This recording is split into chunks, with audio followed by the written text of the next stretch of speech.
بابا، هي ايه فايدة اللمبة؟ فايدة اللمبة؟ بص يا حبيبي، اللمبة دي هي اللي منورنا البيت زي امك بالظبط. منورنا البيت. ايه ده؟ والله يا حاج، الله على التعبير الجميل. انت دلك كتير ما قلتش كلام حلو زي كده.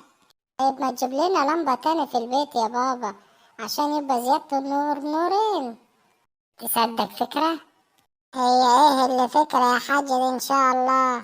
بدل ما في لمبة واحدة يبقى لمبتين، 3 لمض، 4 لمض. 4 لمض؟ وهتكفيهم كهربا منين يا حاج؟ ده انت لمبة واحدة وبترعش.